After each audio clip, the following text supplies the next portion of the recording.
최근 영화 남산의 부장들이 절찬리에 흥행 중인데요. 영화 속 이병헌의 연기는 정말 일품이었습니다. 여기서 이병헌이 연기한 김규평 역의 실제 인물은 김재규 전 중앙정보부장인데요. 박정희 대통령의 최측근이었던 그가 왜 대통령을 시해하였는지 궁금하지 않을 수 없었습니다. 그리고 과연 이 인물을 대한민국의 민주화를 위해서 본인을 희생한 의사로 봐야 하는지, 그저 유신 정권 하에서 권세를 누리다가 본인이 희생될 수 있다는 위기감에 암살을 저지른 인물로 평가해야 되는지 헷갈리기도 합니다. 그래서 이 영상을 통해 김재규의 인생을 돌아보고 그에 맞는 합당한 평가를 나름대로 내려보도록 하겠습니다. 김재규를 설명하는 데 있어서 박정희와 인연을 때려야 뗄 수 없습니다. 그와 박정희는 동향이었고 교직에 몸담은 경험이 있었으며 결정적으로 1946년 조선 국방경비사관학교 제2기 동기생이었습니다. 이때부터 김재규는 박정희와 평생 함께하게 될 인연을 맺게 되었습니다. 장교로서 승승장구하던 김재규에게 위기가 급작스레 찾아옵니다. 영화상에서 김재규는 5.16 군사정변에 가담을 했다고 나오지만 실제로 김재규는 5.16 군사정변 가담자가 아닙니다. 당시 국방부 총무과장으로 재직 중인 김재규는 군인은 정치의 중립성을 지켜야 한다는 소신을 가지고 있었고 이를 실천했습니다. 5.16 군사 쿠데타는 반란군의 승리로 기결되었고 정변에 가담하지 않은 김재규는 반혁명 분자로 몰렸으나 이때 박정희와의 인연으로 위기에서 벗어날 수 있었습니다. 1973년 육군 중장으로 전역 후 김재규는 본격적인 정치 행보를 시작합니다. 유신 정후의 1기 국회의원, 중앙정보부 차장을 거치고 건설부 장관에 임명됩니다. 당시 국가의 주요 산업 기반은 건설업이었고 이 인사발령은 박정희의 김재규에 대한 신뢰를 보여주는 대목이기도 합니다. 건설부 장관 부임 당시 8천만 달러였던 해외 건설 계약고를 30억 달러까지 끌어올리는 공으로 그는 근정 훈장을 받기도 합니다. 1976년 12월 김재규는 8대 중앙정보부장으로 임명됩니다. 중앙정보부장 재임 당시 그는 대통령 직선제 개헌과 긴급조치 구호 해제를 건의하기도 했고 박근혜와 최태민의 부적절한 관계 개선을 박정희에게 요구하며 악화일로의 전국을 순리대로 풀어보려 노력합니다. 하지만 정무적인 판단력이 흐려지던 박정희 집권 말기에 유신 정권 타도를 외치며 부마 민주 항쟁이 일어납니다. 이 사태에 대한 해결 방안을 놓고 김재규는 박정희 그리고 차지철 경호실장과 대립하기도 합니다. 이러한 팽팽한 위기가 감돌던 전국 속에서 운명의 날 10월 26일이 마침내 다가옵니다. 당일 박정희는 충남 당진에서 열린 삽교천 방조제 준공식과 KBS 당진 송신소 완공식에 참석할 예정이었습니다. 이 당진 송신소는 대북 방송 송신 기능 때문에 중앙정보부가 관리하던 보안시설이었고 김재규도 같이 동석을 원했습니다. 하지만 시국이 어느 때인데 중정부장이 서울을 비우면 되겠나 라며 차지철이 김재규의 제안을 차갑게 거절합니다. 행사가 끝나고 오후 4시 김재규는 궁정동 안가에서 대행사가 있을 예정이니 참석하라는 차지철의 전화를 받습니다. 여기서 궁정동 안가는 청와대 담장 밖에 위치한 안전가옥이었고 극소수에게만 노출된 보안시설이었으며 중정부장의 집무실도 따로 마련되어 있었습니다. 소식을 들은 김재규는 오후 4시 40분 육군참모총장 정승화에게 전화를 걸어서 궁정동에서 시국 얘기를 하자며 불러냅니다. 이후 안가 집무실에 들려 금고에 보관 중이던 PBK 권총에 탄환 7발을 장전시켜 책장에 숨겨놓습니다. 5시 40분 비서실장 김계현이 안가에 도착했고 두 사람은 정원에서 은밀한 대화를 나눕니다. 먼저 김계현이 차지철에 대한 속내를 드러냈고 김재규도 이에 동조하였습니다. 김재규와 김계현은 친밀한 사이였습니다. 둘의 인연은 1960년 김재규가 육군대학 부총장이었던 시절로 거슬러 올라갑니다. 김재규는 신임 총장으로 부임한 김계현의 취임 축하회식을 마치고 부대로 복귀하던 중 지프가 낭떠러지로 추락하는 사고를 당합니다. 이때 중상을 입은 김재규를 직접 업고 올라와 병원으로 후송시켜준 사람이 김계현이었습니다. 김재규는 김계현을 믿을만한 사람이라고 생각했기에 이렇게 속내를 털어놓을 수 있었습니다. 김재규의 질문에 김계현은 고개를 끄덕이며 동의를 표시했고 김재규는 뒷일을 부탁한다는 말을 남겼습니다. 오후 6시경 박정희와 차지철이 안가에 도착했고 연애는 시작되었습니다. 박정희가 김재규에게 김영삼을 총재에서 몰아내고 정운갑을 총재 대행으로 올리려던 정보부의 신민당 관련 공작에 관해 물었습니다. 김재규가 이에 문제를 아직 해결 못했고 당분간 시끄러울 것 같다고 답하자 차지철이 나서서 까불면 학생이고 신민당이고 그까진 놈들 전부 탱크로 싹 깔아뭉개야 한다는 말을 남겼습니다. 이후에도 차지철은 김재규의 신경을 건드는 발언을 수시로 하기도 합니다. 이윽고 6시 30분에 당시 24살이었던 가수 심수봉과 22살이었던 모델 신재순을 데리고 들어옵니다. 7시경 김재규는 정승화 참모총장이 본관에 도착했는지 확인하기 위하여 연회장을 빠져나옵니다. 정승화 총장은 중앙정보부 2차장보 김정섭과 함께 식사를 하고 있었습니다. 이를 확인 후 김재규는 집무실에 들러 책장에 숨겨놓았던 PBK 권총을 꺼내 가죽 호주머니에 숨겨둡니다. 그리고 오랫동안 신복이었던 수행비서 박흥주 대령과 박선호를 불러 고사의 뜻을 밝힙니다. 박선호가 오늘 경호원이 많다고 다른 날을 고르자고 했지만 보안이 누설돼 우려를 한 김재규가 강행을 지시합니다. 이런 뜻에 박선호는 30분의 여유를 줄 것을 부탁합니다. 김재규는 이에 동의했고 자유민주주의를 위하여 라고 말하고는 다시 연회장으로 들어갑니다. 7시 35분 거사의 준비가 완료되었다는 박선호의 신호를 김재규는 전화를 통해 들을 수 있었습니다. 7시 40분 김재규는 PBK를 꺼내 차지철을 향해 첫 방아쇠를 당겼습니다. 이에 박정희가 당황해서 지금 뭐하는 짓들이야 라고 소리쳤고 김재규가 야 너도 죽어봐 라고 받아치며 박정희의 오른쪽 가슴에 두 번째 발을 발사하였습니다. 아직 살아있는 둘을 향해 확인 사살을 하려 하였으나 총기는 격발 불량을 일으켰습니다. 밖으로 나가 박선호의 리볼버를 빼앗아 다시 연회장으로 돌아온 김재규는 저항하는 차지철을 죽이고 이후 박정희의 우측 관자놀이를 향해 마지막 총탄을 발사했습니다. 연회장 밖을 나온 김재규는 김계현에게 다음과 같이 말을 남기며 본관에 있던 정승화 총장에게로 발걸음을 옮겼습니다. 정승화 총장은 김재규의 셔츠에 묻은 피와 진동하는 화약 냄새를 통해 무언가 발생했다는 걸 직감했습니다. 김재규는 정승화 총장에게 큰일이 났다는 걸 알렸고 차에 타고 가면서 얘기를 하자고 하였습니다. 차는 남산의 중앙정보부로 갈지 당시 용산에 있던 육군본부로 갈지 행선지를 정하지 못하였습니다.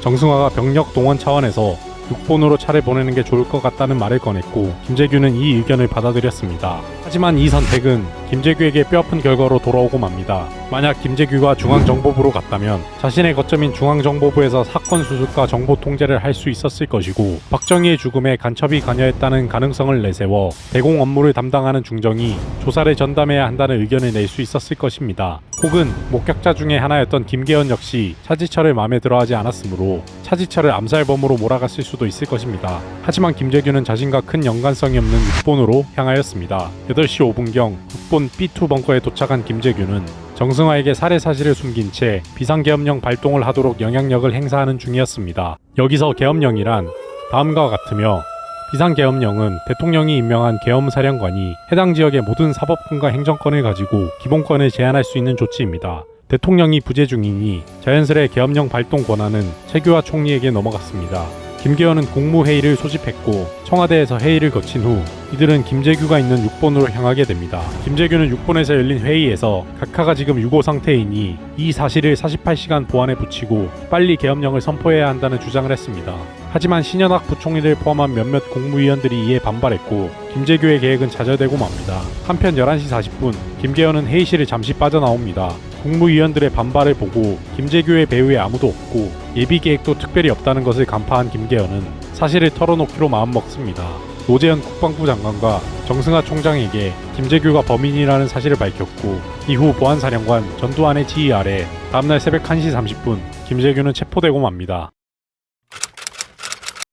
전대미문의 대통령 암살이 발생했던 11.6 사건을 놓고 아직까지 김재규의 암살 동기가 명백히 밝혀지지는 않았습니다. 이 원인에 대한 몇 가지 가설들이 있는데 첫 번째로는 권력 투쟁 속에 우발적으로 범행을 저질렀다는 설입니다. 집권 초중기 박정희는 2인자를 여러 명을 두고 충성 경쟁을 시키면서 권력을 유지해왔습니다. 하지만 집권 말기 여태껏 써왔던 용인술과 배치되게 경호실장 차지철에게 너무 많은 힘을 실어주었습니다. 차지철은 5.16 쿠데타에 대위 신분으로 가담했고 중령 예편 후 국회의원을 거쳐 1974년 경호실장의 자리에 오릅니다. 취임 후 경호실장의 위상을 차관급에서 장관급으로 격상시키고 현역 육군 준장을 차관보에 임명하기도 합니다. 박정희의 비호를 등에 업고 차지철은 점점 월권을 하기 시작했고 이는 중앙정보부와 갈등을 야기하였습니다. 경호실의 공금으로 대규모 사설 정보팀을 운영했고 중정부장이 박정희에게 개인적으로 보고할 때도 경호실장이 반드시 동석해야 한다고 억지를 부리기도 했습니다. 결정적으로 차지철은 부마민주항쟁 진압 방식을 놓고 김재규와 갈등을 빚었고 이 사건으로 김재규는 더욱 입지가 좁아집니다. 더욱이 김재규는 전임 중정부장들의 몰락을 잘 보았고 본인도 이에 자신이 소모품에 지나지 않을 거라 생각해서 대통령을 시해했다는 견해입니다. 두 번째 가설은 미국 개입설입니다. 지미 카터 행정부가 들어선 이후 인권 존중이라는 가치 아래 한국의 인권 상황을 개선하려는 의지를 보였습니다. 박정희 정권은 로비스트 박동선을 이용해 이런 상황을 무마시키고자 했지만 오히려 미국 정부에서는 주한미군 철수를 계획하며 한국 정부와 갈등을 빚습니다. 이런 상황에서 주한미국 대사 글라이스틴과 정기적으로 만나 인권에 관한 주제로 자주 대화를 나눌 정도로 민주화에 관심이 많은 김재규에게 사주를 했다는 설입니다. 마지막으로는 민주화에 대한 열망 때문이었다라는 의견입니다. 김재규가 3군 단장으로 재직하던 시절 유신 헌법을 선포한 박정희를 연금하려 모의했다는 오순춘 참모의 증언이 있었습니다. 3군단 순시로운 박정희를 연금하고 하야 성명을 내도록 준비했다는 것입니다. 김재규가 박정희 정권을 부정적으로 인식할 만한 정황들은 그가 본격적으로 박정희 옆에서 일했던 시기부터 발견할 수 있습니다. 건설부 장관 재임 당시 한국 건설사들이 많은 활동을 했던 남베트남 정권의 몰락을 상세히 지켜볼 수 있었고 76년 중정부장 취임 당시 동남아시아는 공산화에 대한 공포가 극도로 달하던 시절이었습니다. 이런 상황에서 중정부장은 이 국가들의 정보를 수집해야 하는 위치였습니다. 공산화된 라오스, 베트남, 캄보디아의 공통점은 지배층의 독재로 내전과 소요 사태가 일어났고 박정희 정부도 이와 똑같은 행보를 보였습니다. 유신 정권에 반대하는 움직임이 터져나오는 상황이었고 이런 상황 속에서 김재규의 머릿속에는 우리도 남베트남과 같은 상황에 직면할 수 있다는 생각을 했을 것입니다. 이러한 정황 이해에 김재규는 평소 집에서 자유민주, 대의라는 문구를 붓글씨로 쓰기도 했다고 합니다. 이처럼 무너져가는 유신 정권의 종지부를 찍고 새로운 민주정부가 들어서기를 갈망해서 대통령을 시해했다는 것이 세 번째 견해입니다. 사건의 전말은 10월 28일 합동수사본부 본부장으로 임명된 전두환에 의해 세상에 알려졌습니다. 이후 전두환을 필두로 한 하나의 세력은 12.12 사태를 일으키며 군권을 장악했습니다. 다음해 5월 17일 신군부 세력은 최규하 대통령을 하야시키고 비상계엄령 전국 확대를 선포합니다. 5월 20일 대법원 앞에 탱크가 버티고 있던 상황에서 상고심이 열렸고 상고는 기각되었습니다. 본래 재심이 청구된 사건은 사형 집행이 미뤄지는 게 관례지만 공판 나흘 뒤인 1980년 5월 24일 김재규는 내란 목적 살인죄로 교수형에 처해집니다. 세상 모든 일에 정답이라는 게 없듯이 김재규에 대한 평가도 사람에 따라 엇갈리기도 합니다. 하지만 김재규가 1980년 1월 28일에 발표한 항소 이유 보충서와 최후 진술에서 확고한 시해 목적을 명시하였고 10월 26일 청명의 목적을 말씀드리면 5가지입니다. 첫째가 자유민주주의를 회복하는 것이요, 두 번째는 이 나라 국민들의 보다 많은 희생을 막는 것입니다. 또 세 번째는 우리나라를 적화로부터 방지하는 겁니다. 적화 방지입니다. 네 번째가 혈맹의 우방인 미국과의 관계가 건국 이래 가장 나쁜 상태입니다. 이 관계를 완전히 회복해서 혈맹의 우방으로서의 관계를 회복해서 돈독한 서로 관계를 가지고 국방을 위시해서 외교, 경제까지 보다 적극적인 협력을 통해서 국익을 도모하자는 데 있었던 것입니다. 마지막 5번째로 국제적으로 우리가 독재국가로서 나쁜 이미지를 가지고 있습니다. 이거를 씻고 이 나라 국민과 국가가 국제사회에서 명예를 회복하자는 것입니다. 이 5가지가 저의 혁명의 목적이었습니다. 그 전에도 박정희의 폭주를 제어하기 위한 여러 가지 정황 증거들을 놓고 봤을 때 제 생각에는 김재규가 진정으로 대한민국의 민주화를 위해서 용단을 내렸다는 입장입니다. 2016년 박근혜 최순실 게이트가 터지고 김재규의 재평가가 활발하게 이뤄지기도 했습니다. 2019년 3군단과 6사단에서는 12.6 사태 이후로 떼었던 김재규의 사진을 다시 걸기도 했습니다.